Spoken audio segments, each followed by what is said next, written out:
à les sacrifier à la traditionnelle prière du vendredi de pouvoir vous retirer. Je vous y autorise, mes très chers, allez-y, parce que moi je sais que parmi certains d'entre eux, s'ils ne le font pas aujourd'hui, ils ne seront plus performants quand même dans la mise en œuvre des différents dossiers que je leur confie.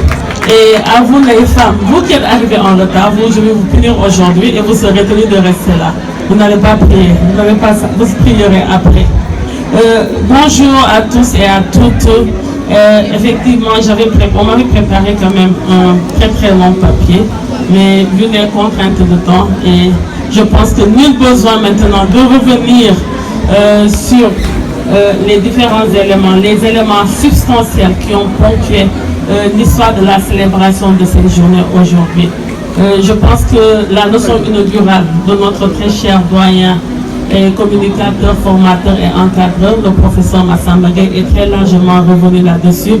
Et aussi la panéliste, Madame Marie-Bernadette John, elle a été, je pense que très pointue, et elle nous a fait vraiment, elle nous a bien retracé les différentes étapes qui ont ponctué l'histoire de la célébration de cette journée.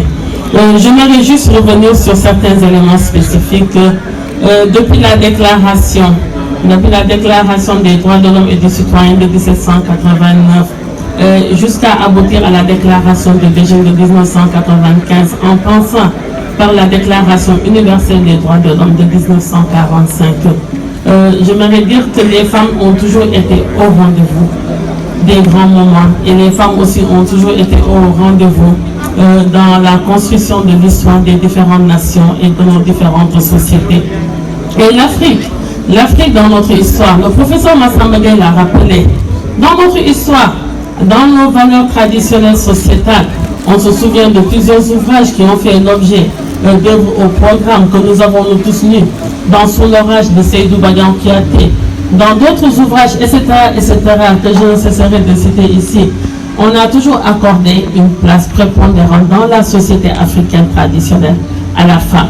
À la femme en tant que mère, en tant que gardienne du temple, mais à la femme aussi en tant que conseillère, et à la femme aussi en tant qu'actrice clé dans tout processus de développement.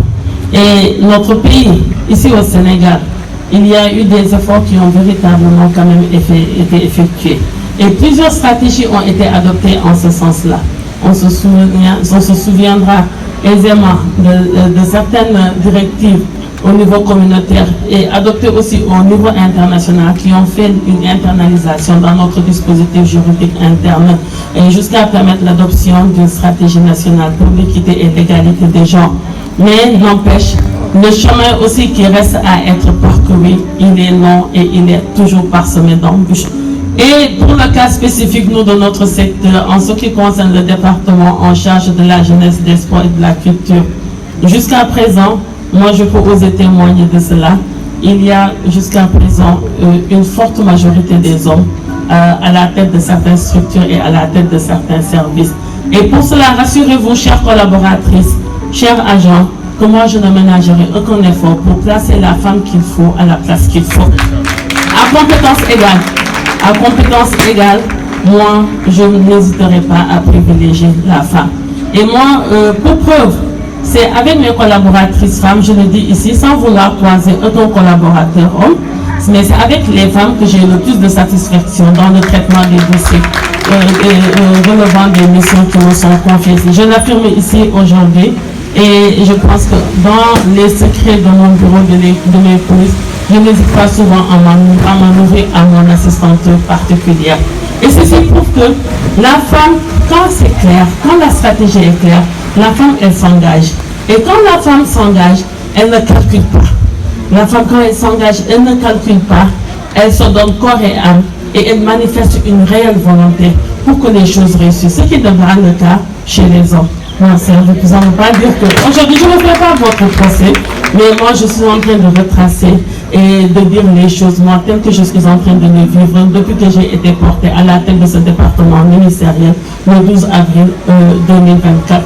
Et soyez rassurés, nous venons d'adopter notre lettre de politique sectorielle de développement, et dans laquelle nous avons plusieurs orientations stratégiques déclinées, et qui devront être déroulées et mises en œuvre à travers différents programmes.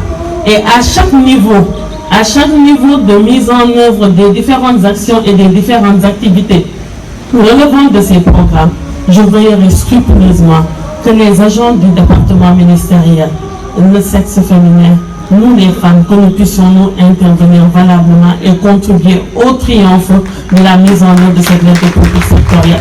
Cette année, la Journée mondiale de la femme a été placée sous le sceau des droits et égalité femmes, jeunes filles pour tous. Et son Excellence le Président de la République, accompagné en cela par le chef du gouvernement, le Premier ministre Ousmane Sonko, ont lancé un vibrant appel à la gente féminine sénégalaise. Et c'est la raison pour laquelle nous tous, on nous a demandé de nous mobiliser, de nous pencher sur la mise en œuvre de l'agenda national de transformation Horizon 2050, décliné autour d'un master plan décennal et décliné aussi autour d'une SND, la stratégie nationale de développement. Et ceci pour dire, aucune nation ne peut se construire, aucune société ne peut se faire en laissant de côté la femme. La femme, notre rôle, en plus d'être les gardiens du temple dans nos foyers respectifs, mais nous avons aussi un rôle crucial. Et tout à l'heure, cela a été relaté. On se souvient de Ngateya Lamboche, on se souvient de Ndebon Bot dans l'histoire des Walo, on se souvient de Sorna Diara Bousso, Diara Toula, qui aujourd'hui constitue une référence pour nous tous, Manfa Wademele, etc., les Aline Sitoé Diata, etc. Les exemples sont proches de nous.